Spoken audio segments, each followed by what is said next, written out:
겠습니다. 마태복음 5장 17절에서 26절입니다. 마태복음 5장 17절에서 26절입니다. 제가 받들어서 봉독하겠습니다.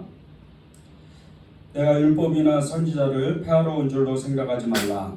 폐하러 온 것이 아니요 완전하게 하려 함이라. 진실로 너희에게 이르노니 천지가 없어지기 전에는 율법의 1.1획도 결코 없어지지 아니하고 다 이루리라.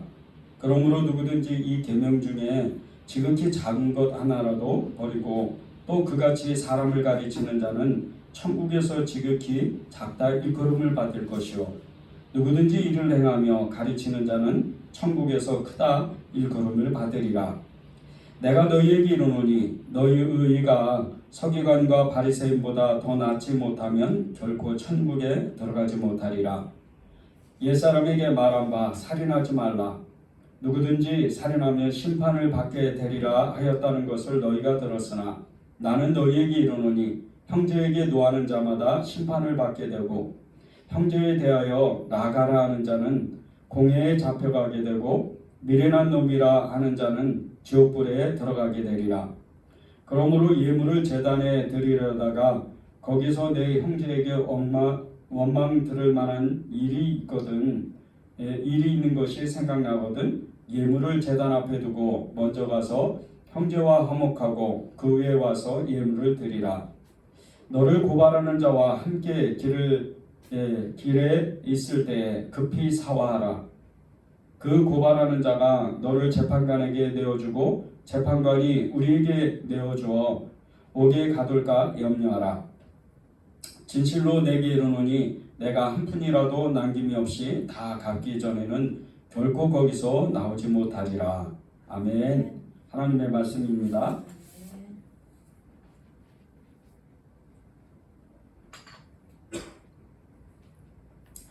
요즘 갑자기 이 코로나 환자가 너무나 정말 엄청나게 이렇게 늘어나고 있습니다. 요 며칠 상간 갑자기 정말 1000명이 넘는 이런 코로나 확진자가 계속해서 며칠 동안 발생되고 있는데 지난 2년 동안 한국교회 많은 성도들이 이 코로나 사태로 인해서 굉장히 어려움을 겪었습니다. 코로나 이전에 한국교회는 정말 그렇게 성령의 역사가 크게 일어나서 부흥하는 것은 아니었지만 그래도 한국교회는 그나마 정말 열방과 세계와 민족과 또 국가를 위해서 또 교회의 부흥을 위해서 계속 기도해 왔었습니다. 그런데 정말 처음으로 이런 일, 정말 절대로 일어나지 말아야 되는 이런 일을 겪으면서 교회가 정말 이렇게 어떻게 보면 뿌리째 흔들렸다고 이렇게 말할 수밖에 없습니다. 이 일을 통해서 많은 목회자분들이 정말 너무나도 힘들었고 또 성도들의 가정이 너무나도 힘들었습니다. 그래서 이 일을 위해서 정말 각성하고 기도하는 사람들이 또 교회들이 일어나기 시작을 했고 또 미국 교회나 유럽 교회도 자생적으로 자발적으로 성도들이 해변이나 또 이렇게 산등성에 모여가지고 기도하기 시작을 했습니다. 얼마 전에 제가 보니까 미국 동부 해안에 자발적으로 이렇게 모인 성도들이 처음에는 이렇게 몇 명, 몇십 명 그리고 몇백 명으로 시작된 이 기도회가 하루 이틀 또 몇 주가 지나고 몇 달이 지나고 이제 해가 넘어가기 시작을 하면서 수만 명이 이렇게 함께 모여서 특별하게 누가 기도 인도를 하는 것도 아니고 특별하게 누가 이 집회를 인도하는 것도 아닌데 정말 영적인 큰 부흥이 일어나고 눈물과 통곡으로 이렇게 하나님의 나라를 위해서 하나님의 뜻을 구하는 많은 이렇게 기도의 부흥을 뉴스를 이렇게 보고 또 정말 이렇게 소식을 들을 때 하나님께서 아직도 우리를 붙잡고 계신다 이런 마음 들었습니다. 세계적인 석학 학자들이나 또 목사님들이 이 일을 위해서 정말 하나님께 기도하면서 여러 논문들을 발표했는데 정말 이 사태를 어떻게 해결할 것이냐, 다시 이제 예전처럼 교회가 돌아갈 수 없을 것이다. 그리고 이제 많은 논문들이 쏟아졌습니다. 그 많은 수많은 논문들 가운데에 정말 많은 분들이 이제는 본질로 돌아가야 된다. 이런 논문을 정말 엄청나게 발표를 했습니다. 원칙으로 돌아가자. 본질로 돌아가자. 이 본질로 돌아가자고 그렇게 많은 사람들이 외쳤는데 이 본질로 돌아가자는 것은 말씀과 기도입니다. 그런데 이 말씀과 기도를 하는 이유가 하나님의 말씀을 연구하고 그 말씀을 읽고 상고하면서 그 말씀을 배우면서 그 말씀대로 살아갈 수 있는 것은 이제 하나님 앞에 하나님의 뜻을 구하고 기도하는 겁니다. 그런데 그것이 사실은 그 말씀을 행하는 것이 사랑이라는 겁니다. 이 말씀을 행할 수 있는 증거, 가장 정말 정확하게 나타나는 것이 사랑의 행위, 사랑의 행동이라는 거죠. 사랑의 실천이 나타나야 그것이 이 기독교의 본질로 찾아간다는 거죠. 기독교의 원칙대로, 그 원칙에 의해서 하나님의 사람으로서 하나님의 나라를 위해서 증인들이 해야 되는 일인 겁니다. 사실 이 한국교회는 그동안 비진리를 붙잡고 사역하는 교회들이 너무나도 많았습니다.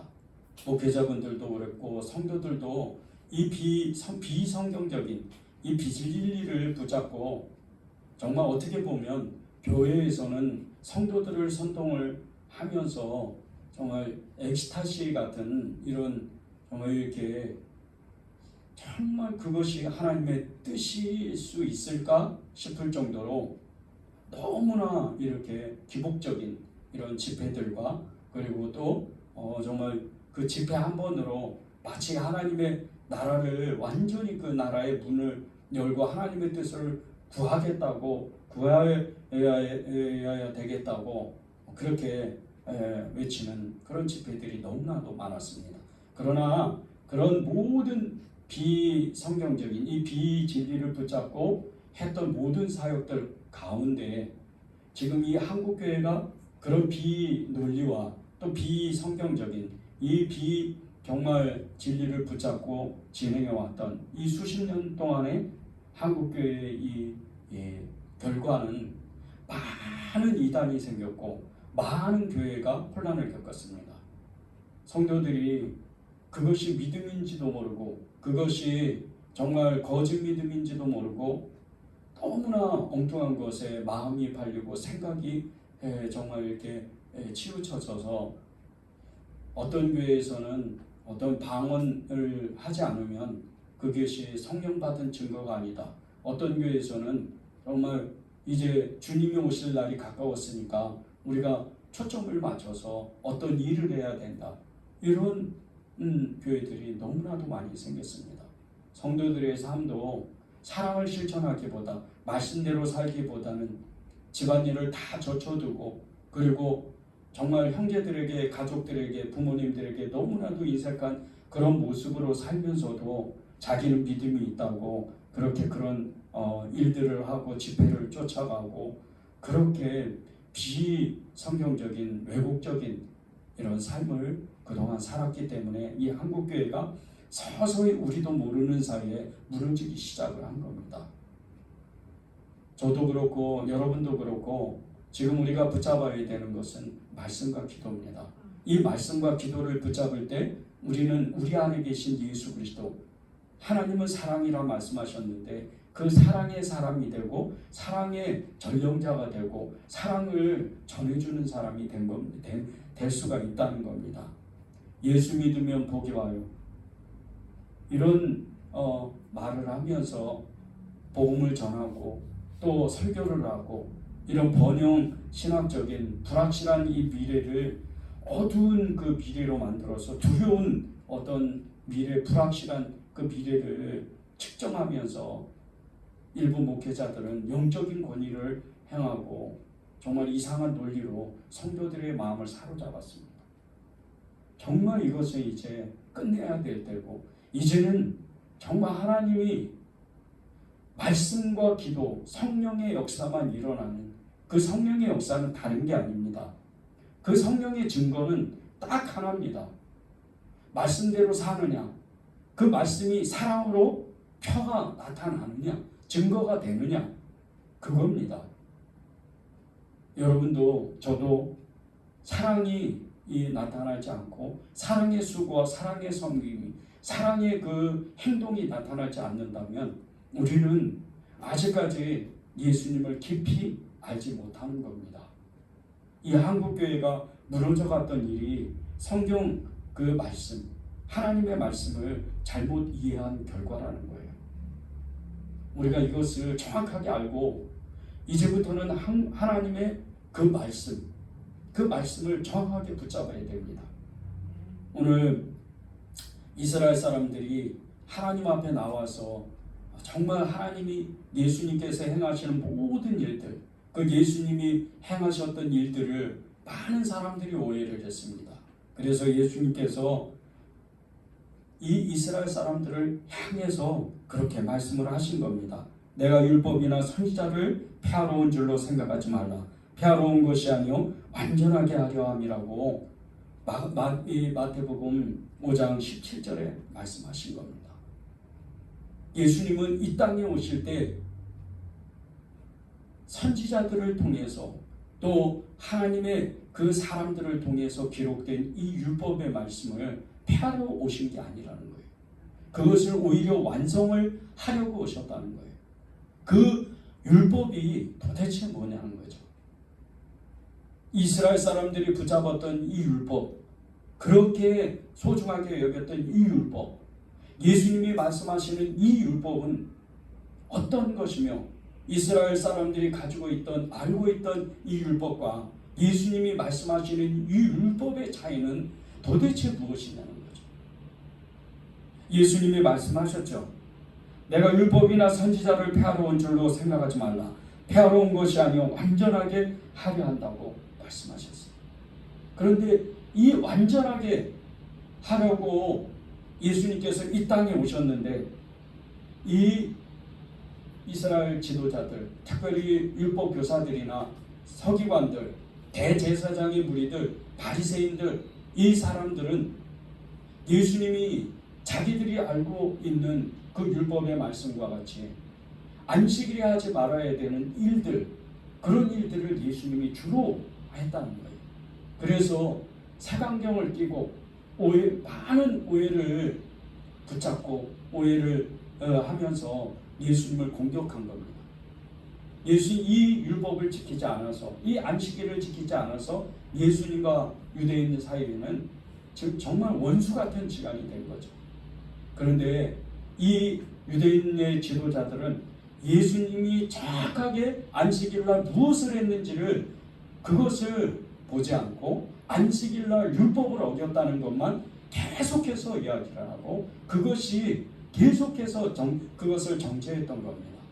그런데 예수님이 대부분 안식을 어기면서 했던 일들, 그 하셨던 일들은 영혼을 구하거나 그 영혼이 불쌍해서 하나님의 사랑으로 그들을 구원한 겁니다.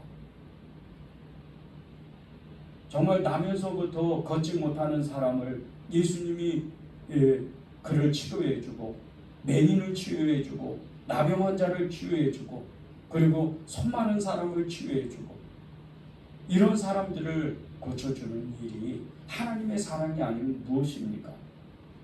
하나님은 사랑이라 말씀하셨는데 하나님은 그 사랑으로 하나님의 그 일들을 한 거예요. 예수님 스스로 안식일의 주인이라고 말씀을 하셨는데, 이 안식일의 주인이라고 말씀하신 예수님의 그 말씀을 유대인들은 알지 못했어요. 그들은 그저 조상적부터 계속해서 내려오는 이 전통에 의해서 이 율법의 전통을 정확하게 지켜야 하지만, 그들은 하나님의 하나님을 사랑하고 그리고 하나님의 일들을 한다고 그들은 믿었습니다. 잘못된 거죠. 우리가 율법을 지키고 하나님의 말씀을 지키고 성경을 우리가 읽고 행하는 게 어떤 겁니까? 그 말씀은 다른 것이 아니에요. 궁극적으로 하나님을 사랑하고 우리 자신을 사랑하는 것 같이 내 이웃을, 우리 이웃을 사랑하는 거예요. 이것이 율법의 완성이에요. 이것이 율법의 마침이라고 했어요. 그런데 유대인들은 예수님이 율법을 완성하기 위해서 이 땅에 오셨다고 그 말씀을 가지고도 예수님을 죽이려고, 돌로 치려고, 감옥에 갇히려고, 그리고 공격하려고 끊임없이 호신탐탐 예수님을 잡으려고 노렸습니다. 우리의 삶은 어때요? 우리는 교회에서 말씀을 읽자, 말씀을 우리가 상고하자, 말씀을 성경을 통독하자, 이렇게 계속해서 말씀을 나누지만 다 그런 건 아니지만 어떤 사람은 그냥 듣고 홀려버리는 거예요. 그것은 사실은 하나님 앞에 불순종입니다. 하나님의 말씀을 지켜야 돼요. 예수님도 하나님 아버지께서 일하시니까 나도 일하신다고 말씀을 하셨어요. 하나님이 말씀하신 것을 듣고 예수님도 하나님의 나라를 위해서 그분의 아버지의 뜻을 위해서 이 땅에서 일하신다고 말씀하셨어요. 하물며 우리는 예수님의 이름으로 구원받은 우리는 하나님의 자녀로서 우리는 마땅히 할 바는 하나님의 말씀이 무엇인지를 먼저 알아야 돼요. 그런데 하나님의 말씀을 알지 못하면서도 그저 내 믿음이 있다, 그저 나에게는 예수님이 함께 하신다, 이렇게 믿는 사람이 너무 많은 거예요.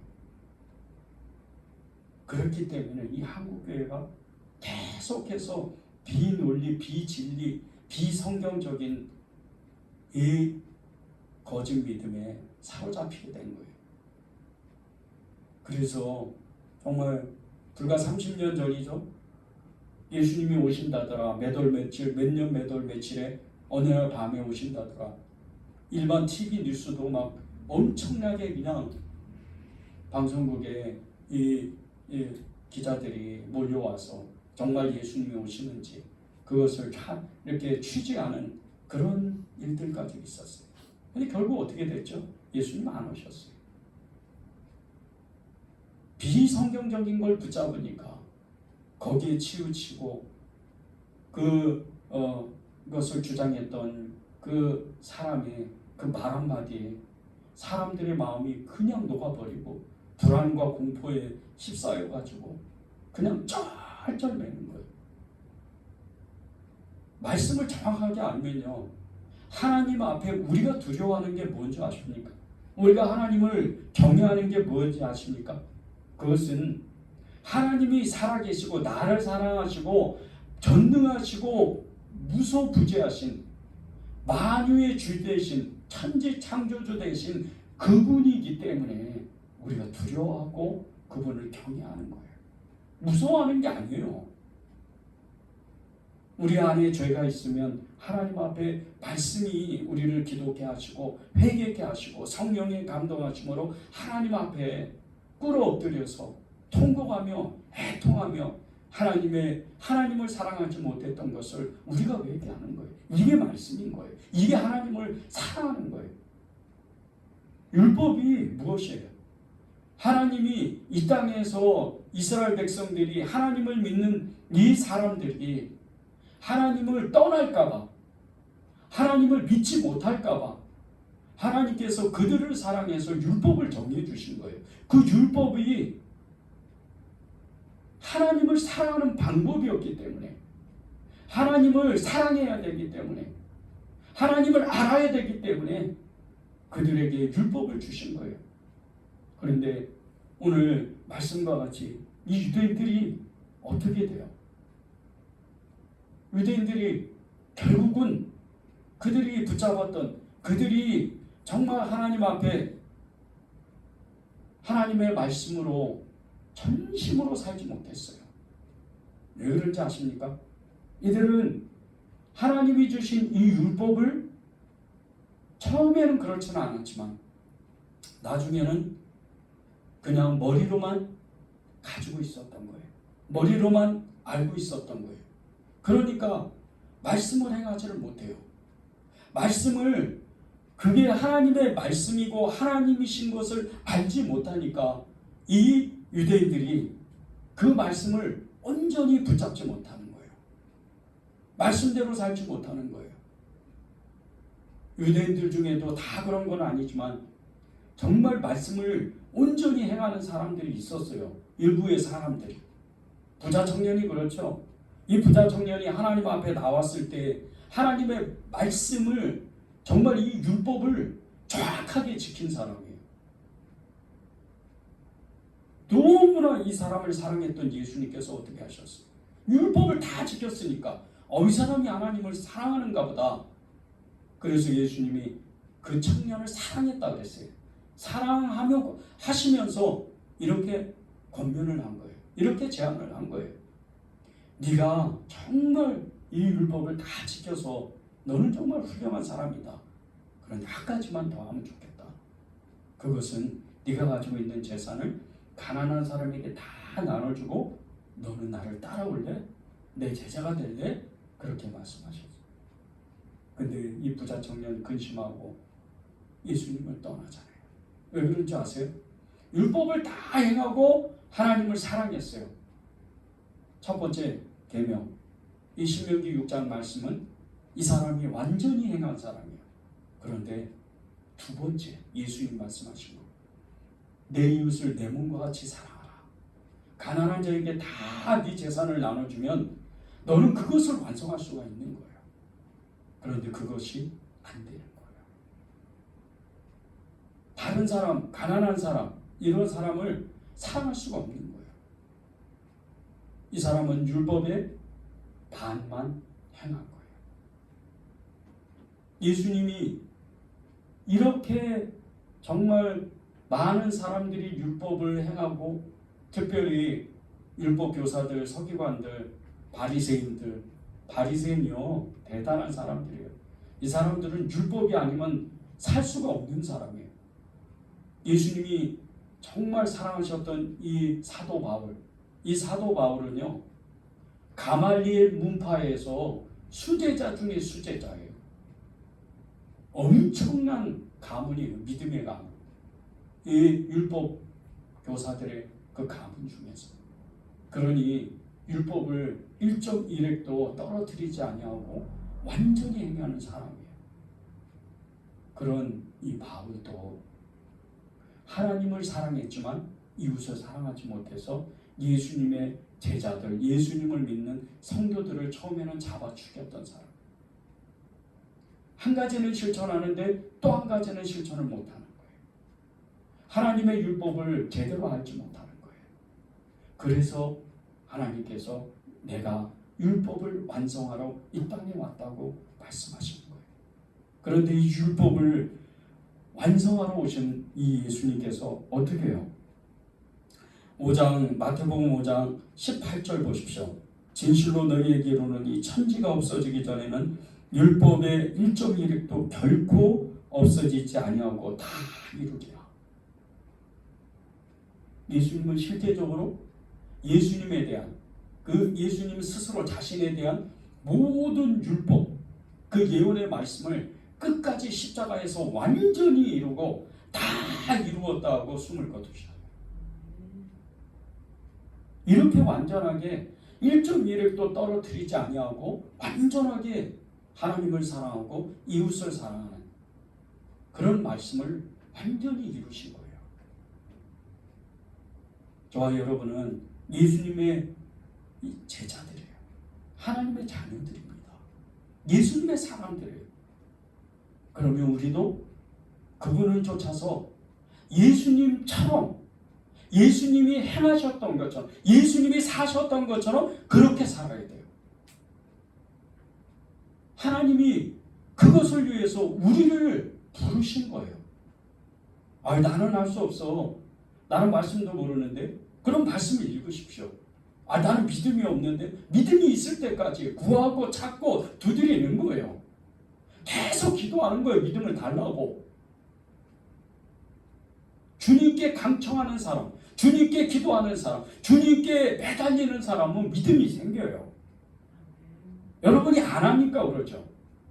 여러분이 정말 하나님의 그 말씀을 내가 죽기를 각오하고 내가 이것을 말씀대로 살기를 위해서 기도한다면 여러분에게 하나님은 끝없이 믿음을 주시는 거예요. 저와 여러분은 하나님의 말씀을 정말 생명처럼 여겨야 돼요. 소중히 여겨야 돼요.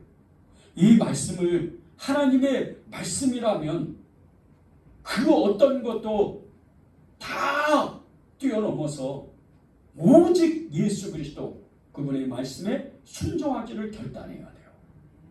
이런 결단이 있어야지만 하나님의 그 율법을 완성할 수가 있는 거예요. 그 말씀을 그대로 살아갈 수가 있는 거예요. 하나님의 말씀은 그 어떠한 사람도 변화시키는 능력이 있어요.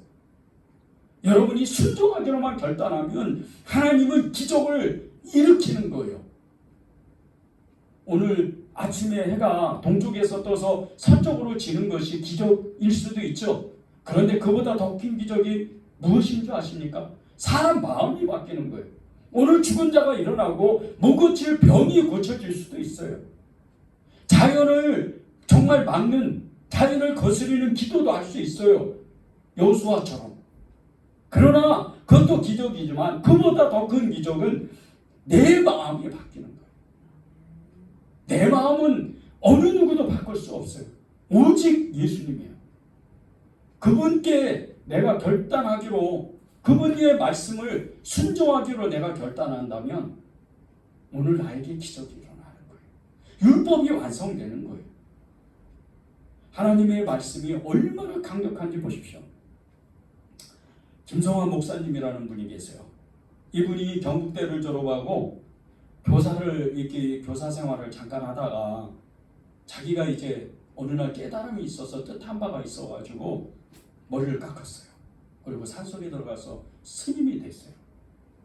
스님이 돼서 정말 이제 이 불교계를 정말 더 융성하게 발전시키려고 더 이렇게 정말 큰 도움이 자기가 되겠다고 그렇게 결단하고 불교계에 들어가 보니까 이 불교계 안에 여러 가지 이런 비리들이 일어나는 것을 보았어요. 그리고 나서 이 사람들을 내가 좀 정화시켜야 되겠구나. 그리고 사채를 엄청나게 써서 이 불교대학을 세우려다가 그만 사기꾼에게 사기를 당하고 자기는 교도소까지 가게 됐어요. 교도소에서 지내면서 정말 이렇게 승려였던 이 김성환 목사님이 교도소에서 뭘 책을 읽어야지. 그래서 불교에 관한 이 성화 책들 이렇게 요청해가지고 많은 책을 읽었는데 그 어느 날 또 이제 불교 관한 어떤 서적을 요청하고 기다리고 있었는데 이 교도관이 불교를 요구했던 이 불교에 관한 책을 요구했던 이 김성환 목사님에게 성경책을 갖다 준 거예요. 이 성경책을 받아들고 그냥 엄청나게 화가 난 거예요, 이분이. 그래서 막 교도관에게 따졌죠. 나는 스님이다. 근데 왜 성경책을 이렇게 갖다 주냐? 그러면서 막 나를 비웃는 거냐 하면서 교도관을 막 몰아붙이고 그렇게 이야기를 하는데 이 교도관이 이렇게 얘기를 하는 거예요. 오늘따라 스님 오늘따라 이 불교에 관한 책들을 너무 많은 사람들이 요청을 해서 다 나눠주다 보니까 이 불교에 관한 책이 없어요. 그래서 스님이 책을 많이 읽으시는 것 같아서 성경책이나마 이렇게 갖다 드리면 어떨까 싶어가지고 가져온 겁니다. 이 김성환 목사님이 이 교도관의 성의를 봐서 미안하다 얘기하고 정말 이 사람들이 얘기하는 이 기독교인들이 얘기하는 이 예수는 누구냐? 내가 이것을 한번 알아보자. 그런 마음으로 이 성경책을 읽기 시작을 한 거예요.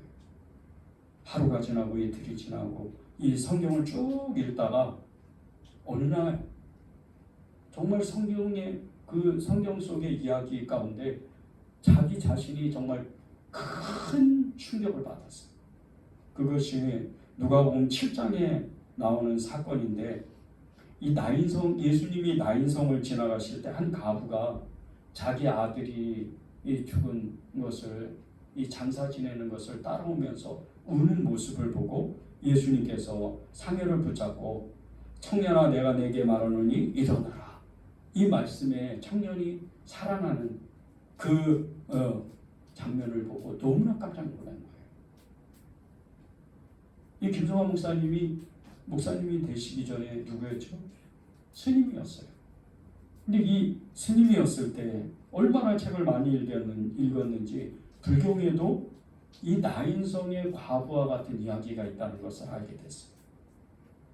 그것은 인도 부시라성의 시달림이라는 숲속을 이 부처님과 제자들이 거닐고 있었는데, 갑자기 어느 젊은 과부가 이 부처님 앞에 달려나와서 숨이 턱에까지 참 그 모습으로 달려나와서 부처님께 매달려서 계속 무엇을 요구를 하는데 이렇게 이야기를 하는 거예요.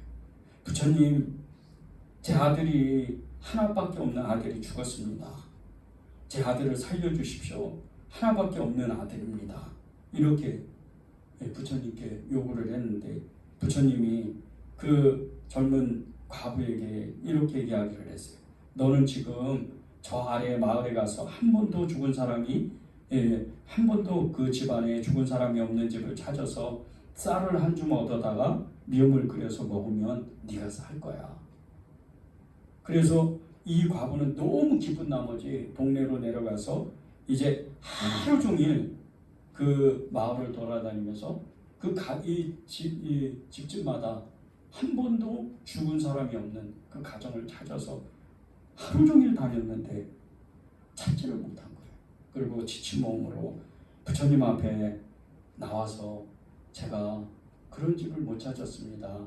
이렇게 이야기를 했는데, 부처님이 그 과부에게 이렇게 이야기를 했어요. 사람은 생자필명이라, 사람은 한 번 태어나면 반드시 죽는다. 인연 따라 태어났다가 인연 따라 없어지는 것이니 너무 슬퍼할 것이 없다. 이렇게 이야기를 했어요. 이 과부는 이 부처님의 이 말 한마디를 듣기 위해 하루 종일 고생한 거예요. 사람은 한 번 죽는다. 그러면 죽고 나면 끝이다. 석가모니 정말 이 부처님이 정말 위대한 깨달음, 위대한 깨우침을 주었지만, 이 불교가 그렇게 위대하고 정말 가장 인간적인 지혜의 말씀을 이 과부에게 주었지만,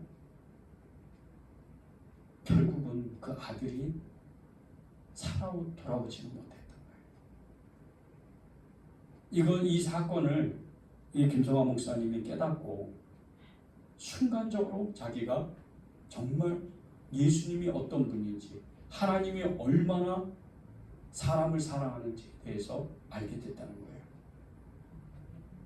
예수님은 하나님의 그 이름으로 정말 인간의 한계를 뛰어넘고 이것이야말로 정말 진리 중에 진리였구나. 이것을 한 번에 한 거죠. 이 김성환 목사님이 이제 형기를 마치고 교도소를 출소해서 신학교를 갔어요. 신학교를 나와서 목사가 됐습니다.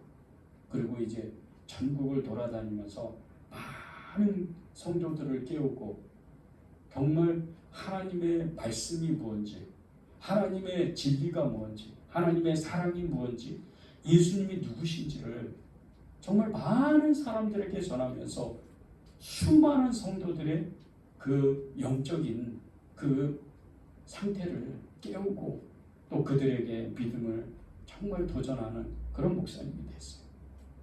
하나님의 말씀이 이렇게 강합니다. 그렇게 스님도, 그렇게 불심이 좋다는 스님도 마음을 바꾸는 것이 하나님의 말씀이에요. 근데 여러분이 정말 하나님의 말씀을 소중히 여긴다면 여러분의 인생도 바뀐다는 거예요. 하나님의 그 사랑을 알고 하나님의 그 깊으신 뜻, 나에 대한 계획을 알기만 하면 인생이 바뀌는 거예요. 왜 여러분이 슬프고 괴롭고 힘들고 우울하고 짜증나고 그렇게 조금만 어려움이 있으면 내 마음이 계속 다운되고 처지는 줄 아십니까? 여러분이 여러분 안에 있는 하나님의 사랑을 알지 못하니까 그래요. 거기에 속으면 안 돼요. 거기에 속으면 여러분이 말씀을 계속 잊어버리는 거예요. 성령의 역사가 여러분 안에 있는데도 조차 불구하고 여러분 안에 있는 계시는 그 성령님이 일하시질 못하는 거예요. 하나님의 사랑을 알지 못하니까 두려움과 염려와 근심 가운데서 계속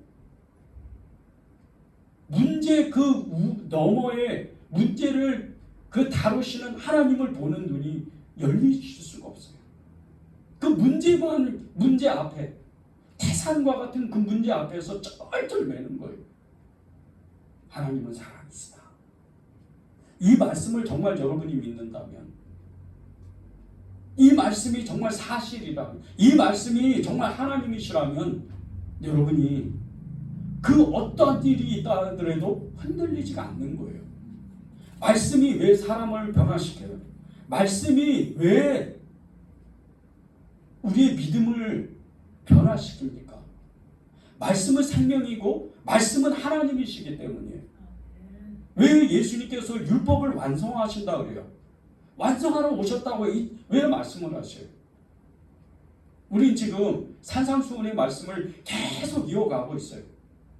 심령이 가난한 자, 마음이 온유한 자, 의에 줄이고 목마른 자, 예수님 때문에 그 의 때문에 하나님의 나라 때문에 핍박받고 박해받는 자 다 복이 있다고 했어요. 결국은 뭐예요? 천국을 소유할 것이라는 거예요. 하나님, 예수님을 소유할 거라는 거예요. 하나님을 알게 될 거라는 거예요. 믿음의 사람이라는 거예요. 하나님의 증인이라는 거예요.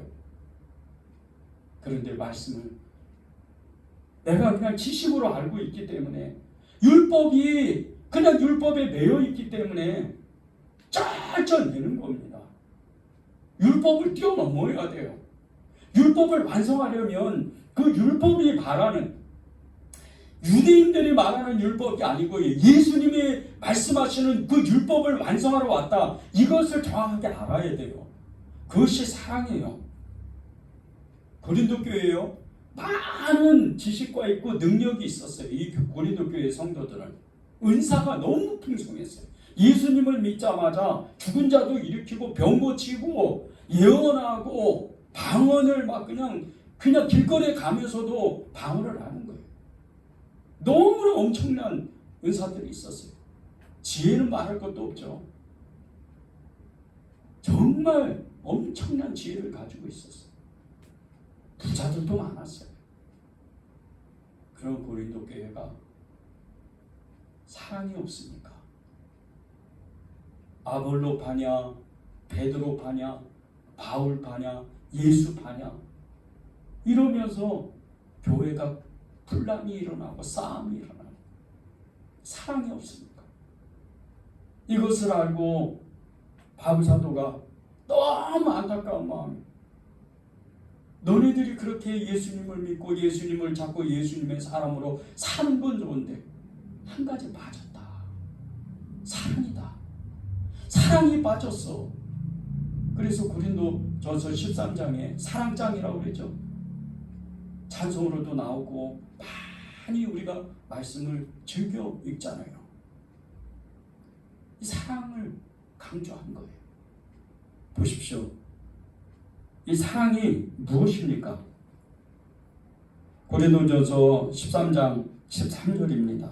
그런즉 믿음, 소망, 사랑 이 세 가지는 항상 있을 것인데 그 중에 제일은 사랑이라.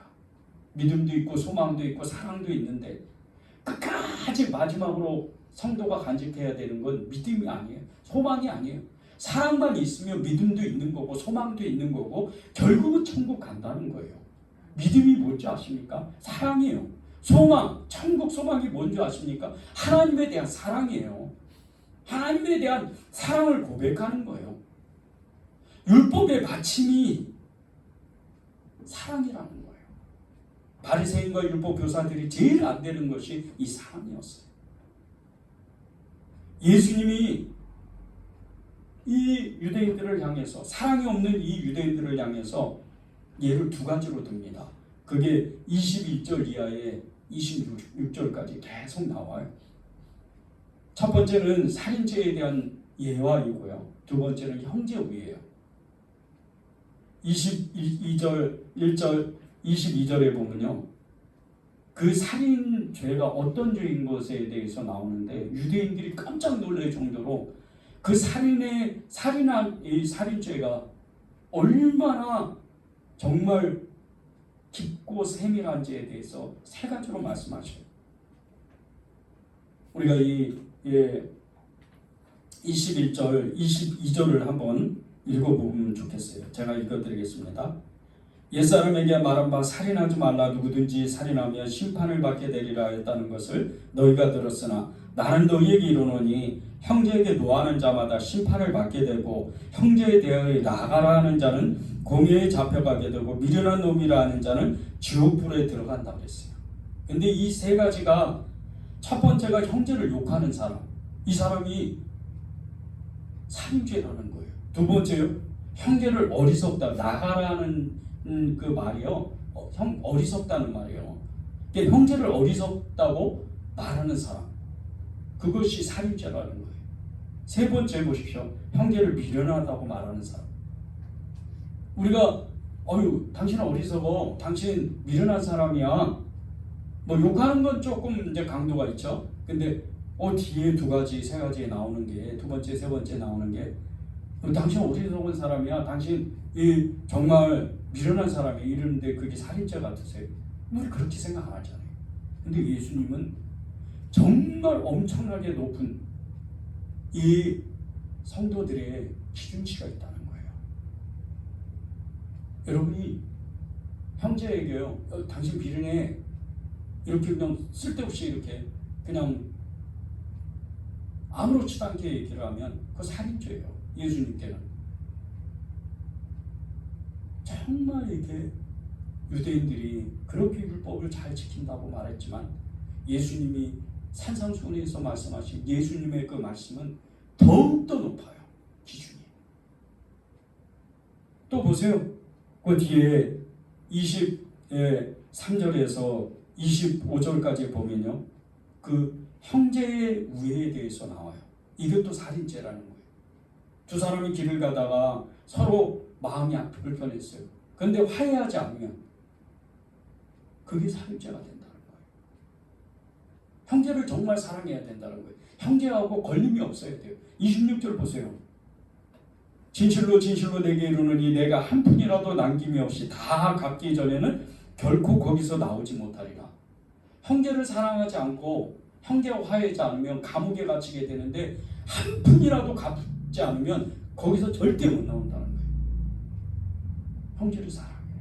그 우리 마음 가운데 형제에 대한 사랑이 없으면 그거는 살인죄라는 거예요. 사랑이 없기 때문에. 얼마나 높은 도덕이 기준이에요. 예수님은 이런 분이에요. 유대인들의 율법 가지고는 절대 따라오지 못해요. 그런데 그것을 할 수 있는 것이 하나님의 사랑이라는 거예요.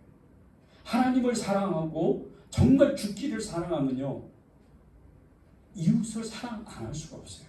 주님의 마음이 그곳에 있기 때문에. 가난한 자에게 고아에게 한 것이 나에게 한 것이다.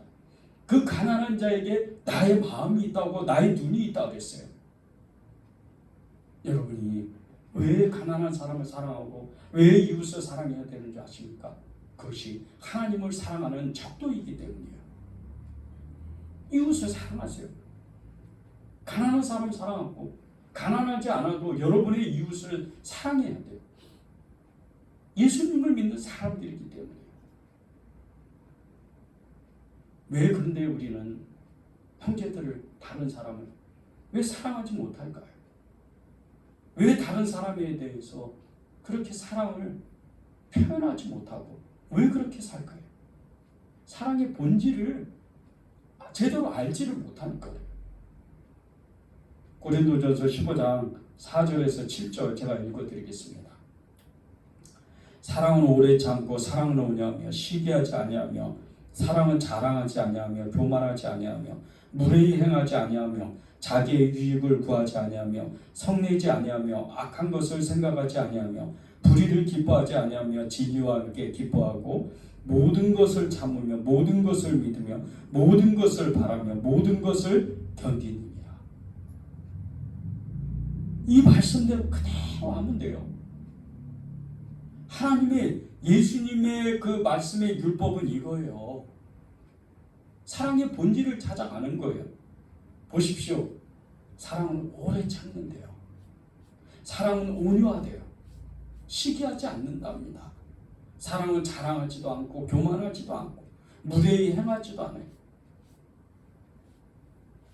여러분이 다른 사람에게 무례히 행하는 거, 교만하게 행하는 거, 이거 사랑이 없는 거예요. 자기의 유익을 구하지 않아요. 예수님 믿었는데 이기적인 사람들, 아직 하나님의 사랑을 모르는 거예요. 예수님을 진짜 믿으면요, 자기의 유익을 구하지 않아요. 못해요. 욕심이 없어지는 거예요. 점점 없어져요. 나중에 결국 어떻게 돼요? 예수님 스스로 자신의 모든 것을 십자가에 내놓은 것처럼, 그렇게 내어주신 것처럼 우리도 그렇게 우리의 모든 것을 사도 바울처럼 베드로처럼 제자들처럼 다 내어주고 하나님 앞에 가는 거예요. 썩어질 육신까지도 다 내어주는 거예요. 이게 하나님이 우리에게 계획하신 성화예요. 성화. 나중에는 영화의 단계까지 가서 하나님과 함께 정말 하나님의 거룩한 모습으로 살다가 하나님 앞에 가는 거예요. 이게 하나님의 뜻이에요. 악한 것을 절대 생각하지 않아요. 사랑이 있는 사람. 어떻게 악한 것을 생각해요? 누구를 미워하고 음란한 생각을 하고 죄된 생각을 하고 같은 죄를 습관적으로 반복하고 그럴 수가 없어요. 괴로워하는 거예요. 내가 사랑이 없으니까 괴로운 거예요. 그렇게 회개하고 하나님 앞에 나아가면 그 죄된 행동들, 생각들이 10번이 5번이 되고 3번이 되고 1번이 되고 결국은 없어지는 거예요. 하나님을 사랑하기 때문에. 너희 몸을 거룩한 산 제사로 하나님께 드리라고 로마서에 말씀했어요. 나중에 이 몸도 하나님의 거룩한 몸이라는 걸 알게 돼요.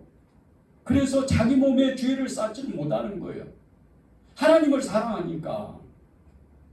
이게 하나님의 말씀, 율법인 거예요. 율법의 완성을 하는 거예요. 하나님의 말씀을 행하는 사람은요, 사랑의 빛 외에는 아무것도 다른 사람에게 줄 수가 없어요. 그 말씀이 로마서 13장 8절에 나옵니다. 피차 사랑의 빛 외에는 아무에게도 아무 빛도 지지 말라. 남을 사랑하는 자는 율법을 다 이루었느니라. 사랑의 빛 외에는 아무것도 다른 사람에게 짐을 지어주질 않아요. 없으면 없는 대로, 오늘 굶으면 굶은 대로 그렇게 살아요. 남한테 손 안 벌려요. 이게 하나님을 사랑하는 사람, 이게 하나님의 율법을 완성하는 사람인 거예요. 여러분이 그런 사람들이 돼야 돼요. 보세요. 예수님이 율법을 완성하는데 너희들이 정말 조심할 것이 있는데, 이 서기관과 그리고 이 바리새인, 이 사람들에 대해서 기준치를 말씀하세요. 보세요. 마태복음 5장 20절입니다. 내가 너희에게 이르노니 너희 의가 서기관과 바리새인보다 더 낫지 못하면 결코 천국에 들어가지 못하리라. 여러분, 서기관과 같이 말씀을 잘 아세요? 바리새인과 같이 그렇게 정말 거짓 믿음이지만 그렇게 의식적으로 정말 이 말씀대로 살려고 애를 쓰세요? 그런데 이 서기관과 바리새인은 예수님을 믿지 않는 사람들이에요. 근데 예수님이 너희가 만약에 이 서기관과 바리새인과 같이 그렇게 행하지 않으면 결코 천국에 가지 못한다는 거예요. 우리의 기준치가요, 영적인 이 도덕성이 이 사람들을 뛰어넘어야 돼요. 머리로만 아는, 성경을 막 수십 번을 보고 머리로만 아는 이런 사람들이요, 굉장히 교만하고 굉장히 인색한 사람들이 많아요. 그거는 지식을 쌓은 거예요. 김성화 목사님 보세요. 그 차가운 교도소 바닥에서 성경을 읽다가 예수님을 만나요. 그리고 그의 인생을 완전히 바꿔요. 적어도 하나님의 말씀을 받으면 이런 사람이 돼야 돼요. 하나님은 여러분을 그렇게 부르신 거예요. 하나님의 사랑을 알고 하나님의 그 말씀을 아는 사람들이 어떤 사람들인 줄 아십니까? 요셉 보세요. 형들을 끝까지 용서해요. 자신을 죽이려고 했던 사람, 애굽의 종으로 판, 아라비아 상인에게 종으로 판 이 형들을 용서해요. 빌레몬은 또 어때요? 자기의 재산을 다 정말 도둑질해 갔던 이 오네시모를 용서해요. 이게 하나님을 사랑하는 거예요. 이게 말씀대로 사는 거예요. 여러분이 그런 사람들이 돼야 돼요. 그런 사람들이 돼야 여러분들이 궁극적으로는 마태복음 5장 18절의 말씀과 같이 진실로 진실로 이르노니 천지가 없어지기 전에는 율법의 1.1획도 결코 없어지지 아니하고 다 이루겠다는 이 말씀을 여러분이 여러분의 삶으로 그 사랑의 섬김과 봉사로 다 이루게 되는 거예요. 여러분이 그런 사람들이 돼야 돼요. 하나님의 말씀이 다 이루어지는 거. 하나님의 율법대로 살 수 있는 능력, 이것은 사랑이에요. 사랑이 많은 사람은요, 하나님의 말씀을 더욱더 강력하게 이룰 수 있는, 그 말씀대로 살 수 있는 그런 사람인 거예요. 천국 가는 사람들의 그 삶의 행동을 보십시오. 마태복음 5장 19절입니다. 그러므로 누구든지 이 계명 중에 지극히 작은 것 하나라도 버리고 또 그같이 사람을 가르치는 자는 천국에서 지극히 작다 일컬음을 받을 것이요 누구든지 이를 행하며 가르치는 자는 천국에서 크다 일컬음을 받으리라. 말씀을 아는데, 말씀을 잘 알고 다른 사람을 가르치는데 행위가 나타나지 않고 행함이 없고 그냥 말씀만 가르치는 거예요. 그러면 천국에는 어떻게 갈지는 몰라도 천국에서 너무 작은 사람이 돼요. 그런데 말씀도 알고 그것을 또 행하고 가르치는 사람이 돼요. 그러면 천국에서 큰 사람이 되는 거예요. 여러분은 전자 쪽이세요? 후자 쪽이세요? 후자 쪽이 돼야죠. 말씀도 알고 그 말씀을 나의 행함으로, 내가 말씀을 실천함으로 다른 사람에게 본을 보이면서 가르쳐야 되는 거예요. 하나님의 말씀은 이렇습니다. 이 말씀은 결국 궁극적으로 하나님을 사랑하고 이웃을 내 몸과 같이 사랑하는 이겁니다. 저를 보십시오. 바울도 그랬습니다. 베드로도 그랬습니다. 믿음의 선진자들도 그랬습니다. 나를 보고 말씀을 행하십시오. 나를 따라오십시오. 내가 하는 것을 보십시오. 이렇게 가르치는 거예요. 성경에는 그렇게 기록되어 있습니다. 말씀을 행하고 실천하는 것은요, 사랑의 행동이에요. 이 사랑의 행동이, 이것을 정말 이것만 제대로 한다면 하나님의 말씀대로 사는 그런 성령의 사람이 되는 거예요. 이런 사람을 꿈꾸십시오. 율법을 완성하는 사람, 이런 사람이 되기를 꿈꿔야죠. 보십시오. 이런 사람을 믿음의 사람이라고 해요. 로마서 1장 17절 복음에는 하나님의 의가 나타나서 믿음으로 믿음에 이르게 하나니 기록된 바 오직 너희는 믿음으로 말미암아 살리라 함과 같으니라. 복음에는, 하나님의 말씀에는 하나님의 의가 나타났다는 거예요. 하나님의 의가, 하나님이 반드시 기필코 그것을 이루리라.